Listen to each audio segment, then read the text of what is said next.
정원 후보 쪽에서 이번 선거를 아까 말씀하신 대로 오세훈 시장의 10년 시정을 심판하는 선거다. 그리고 새로운 리더십이 필요하다. 아니 뭐 본인은 잘했고 저는 못했다고 그러는데 정원호 후보가 만에 하나 시장이 된다고 하면 순종형 내지는 충성형 시장이 될 가능성이 매우 높습니다. 발전은 경쟁에서 옵니다. 서울시는 늘 중앙정부와 경쟁합니다. 경쟁할 수 있는 서울시가 돼야 서울 시민들의 삶의 질이 높아집니다.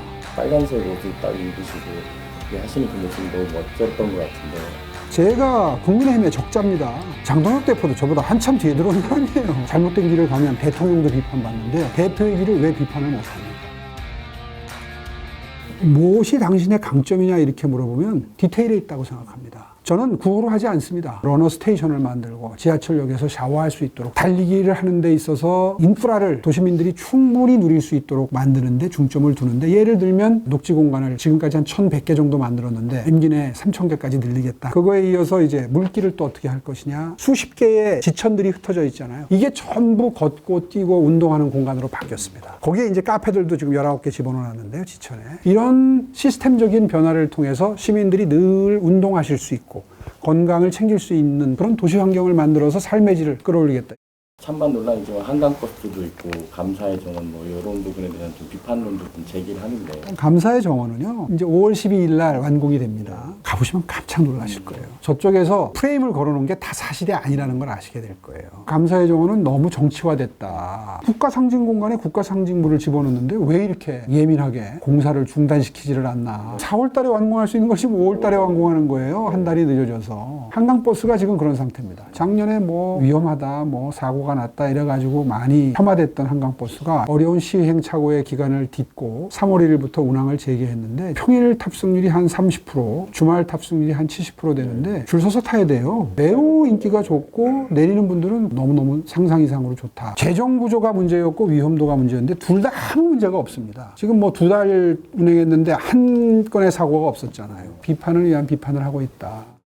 정원 후보 쪽에서 이번 선거를 아까 말씀하신 대로 오세훈 시장의 10년 시정을 심판하는 선거다. 그리고 새로운 리더십이 필요하다. 아니 뭐 본인은 잘했고 저는 못했다고 그러는데 아마 10년을 심판하려고 민주당의 전문가들이 들여다보면 아마 지금 감동하고 있을 겁니다. 혼자 여행하기 좋은 도시 전 세계 1위, 들어와서 공부하기 좋은 도시 전 세계 1위. 박원순 시장님 때하고 비교하면요 천지 차이의 성과예요. 그거를 뭐 심판하겠다 그러면 구청장을 열심히 잘 하셨겠죠. 근데 이제 과대포장된 측면은 있습니다. 정원호 구청장이 소통을 잘했다고 그래요. 주민들이 뭐 카톡으로 보낸 거 답신 직접 해주시고 민원 제기한 거 다 피드백 해드시고 이런 걸 잘했다는 건데 그러나 서울시를 그렇게 수공업으로 운영할 수는 없는 거죠. 그거를 시스템적으로 해결한 게 120이에요. 저는 무슨 일이 있으면 제 120에 전화합니다. 시민인 척하고 얘기를 합니다. 1시간, 2시간 내에 다 해결됩니다. 웬만한 거는. 바람 많이 불던 날이 있었습니다. 간판 떨어지고 한 날. 2월 달이었을 거예요. 설날 연휴 직후였는데 압구정역 사거리 그 현대백화점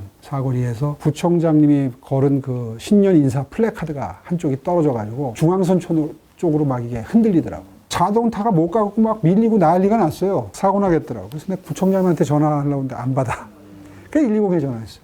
전화통화 연결되는데 10초도 안 걸리더라고요. 설명하는데도 1분도 안 걸리지. 그건 뭐 복잡한 것도 아니고 위치 설명해주고 상황만 설명해주면 끝이잖아요. 알겠습니다. 처리하겠습니다. 그래요. 어디 가서 이 볼일 보고 돌아온다 그때 한 1시간 반 걸렸어요. 그때까지 까먹고 있다가 휴대폰을 보니까 문자가 와 있어. 처리했다고. 돌아오는 길에 역순으로 거기를 지나오는데 진짜 싹 사라지고 없더라고. 1시간 반 만에. 그런 도시가 있습니까? 전 세계에? 정원호 후보가 그렇게 수작업으로 구청장이 직접 전화도 가끔 하고 그러면 감동이 더 배가 되겠지만 서울시장도 그렇게 할 건지 묻고 싶어요. 불가능한 얘기죠. 시정을 하시다 보면 중앙정부랑 협조를 좀 많이 해야 되는 측면이 있는데 정원 후보는 뭐 여당 후보라는 프레임 뭐 항상 여당 후보가 하는 얘기입니다. 네. 협치할 건 협치하고 요청할 건 요청하고 저항할 건 저항하고 힘으로 관철시킬 건 관철시켜야 될 때가 있는 게 일이죠. 그게 정확한 분석일 겁니다. 정원호 후보가 만에 하나 시장이 된다고 하면 순종형 내지는 충성형 시장이 될 가능성이 매우 높습니다. 지금 장특공 폐지 논점이 이제 생겼는데 대통령 스탠스와 똑같잖아요. 한마디도 안 틀려. 대통령하고 똑같이 얘기해요. 정원호 후보는요 절대로 정부와 각세우지 못합니다. 발전은 경쟁에서 옵니다. 서울시는 늘 중앙정부와 경쟁합니다. 경쟁할 수 있는 서울시가 돼야 서울 시민들의 삶의 질이 높아집니다. 한국 사람들에게 집은요 하나의 로망입니다. 그렇죠? 그것과 동시에 노후 대책입니다. 어떤 시민 한 분은 노후 대책이 그 집 하나란 말이에요. 근데 갑자기 팔면 돈을 내라 그래. 그동안에 안 살았으면 돈을 많이 내라 그래. 그러면 12억짜리를 팔아가, 우리가 지금 중위 가격이 12억인데 12억짜리 팔아가지고 12억짜리 집으로 옮겨갈 수 있습니까? 이 이해관계인들이 거의 대부분 서울 시민이에요.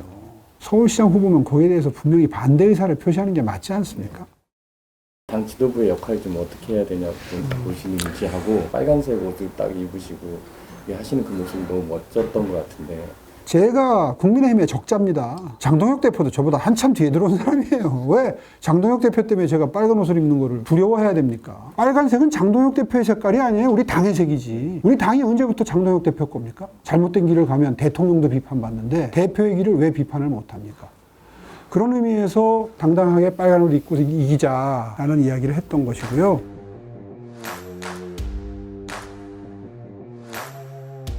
아무리 우리 국민들이 너그러워도 계엄을 용서하지 않았듯이 이재명 대통령과 민주당의 공소 취소를 향한 무리수를 절대로 용납하거나 수용하지 않을 거라고 저는 생각합니다. 지방선거가 생활행정의 그 진두지휘를 할 수 있는 자치단체장을 뽑고 지방의회를 구성하는 선거지만, 아마 거기에 이재명 정부의 그릇된 길에 대한, 폭주에 대한 심판의 뜻이 표심으로 표출이 될 가능성이 매우 높다고 생각하고요. 이번 선거는 연성 독재에서 대놓고 하는 독재, 연성 독재에 머물던 이재명 정부가 노골적인 독재로 들어가는 진입 초기라고 생각합니다. 이번 선거를 통해서 제동을 걸어주시지 않으면 아마 앞으로 두고 뿔인견의 폭주를 속수무책으로 지켜볼 수밖에 없어요. 이제 선거가 내년에 없어요. 경고를 할 수 있는 방법이 없어요. 이제 저항을 하려고 해도 저항을 할 방법이 없을 거다, 앞으로.